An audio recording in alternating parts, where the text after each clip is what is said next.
Trump ট্যারিফের চাপ কমাতে first sell প্রক্রিয়ায় ঝুঁকছেন দেশীয় রপ্তানিকারকরা। এই ব্যবস্থায় শুল্কভার কমানোর সুযোগ থাকলেও জটিল নীতিমালার কারণে অস্বস্তিতে উৎপাদকরা। সম্প্রতি কেন্দ্রীয় ব্যাংক একটি উদ্যোগ নিলেও তা নিয়েও রয়েছে অস্পষ্টতা।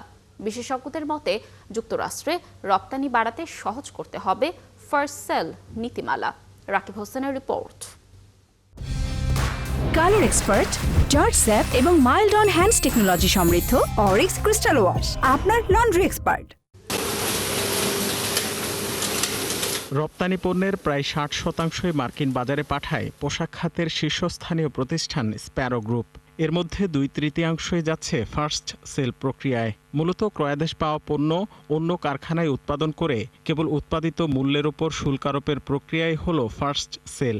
এতে আমদানি মূল্য কমে বিদেশি ক্রেতাদের, ফলে এই সুবিধা নিতে আগ্রহী হচ্ছেন মার্কিনিরা। আমেরিকায় 60% প্রোডাক্ট যে আমরা এক্সপোর্ট করি সেটা আমাদের ফার্স্ট সেলের আওতায় করতে হয়। শুধুমাত্র উৎপাদনের জন্য আমাদেরকে ডিউটি পে করতে হয়।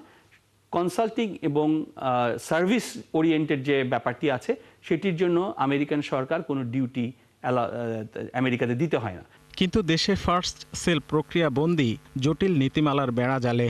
কারণ অন্য প্রতিষ্ঠান বা সাব কন্ট্রাক্টে উৎপাদন করতে গেলে নিজস্ব ঋণপত্র খুলতে হবে সেই প্রতিষ্ঠানকে, অথবা গুনতে হবে স্থানীয় ভ্যাট। রপ্তানিকারকদের দাবির প্রেক্ষিতে সম্প্রতি তা সহজ করার উদ্যোগ নেয় বাংলাদেশ ব্যাংক।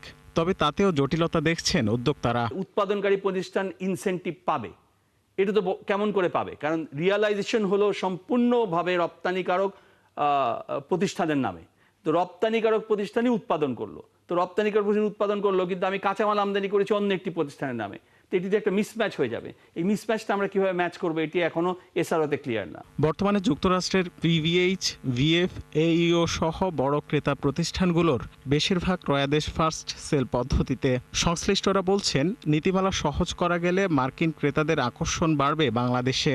পলিসি দেওয়ার পরে পলিসির মিনিং, পলিসির মধ্যে ভুল, পলিসির মধ্যে দাড়ি কমা সেমিকোলন, আপনি একটা মিন করতেছেন, আমি একটা মিন করতেছি, ইমপ্লিমেন্টেশন ইজ সো টাফ বাংলাদেশে। একটা বড় অর্ডার আসতে পারে, ফ্লাকচুয়েশন থাকে অর্ডারের, তাহলে কিছু কিছু ফ্যাক্টরিকে আমার হয়তো সাময়িক সময়ের জন্য সাব কন্ট্রাক্টিং দিতে হবে, কিন্তু সেখানে এগুলো যাতে প্রপার ট্রেড ইউনিয়ন রাইটস থেকে শুরু করে অন্যান্যগুলোও মেনটেন করে, সেই যে ব্যবস্থাপনা সেইটাও কিন্তু এখন শক্তিশালী করতে হবে।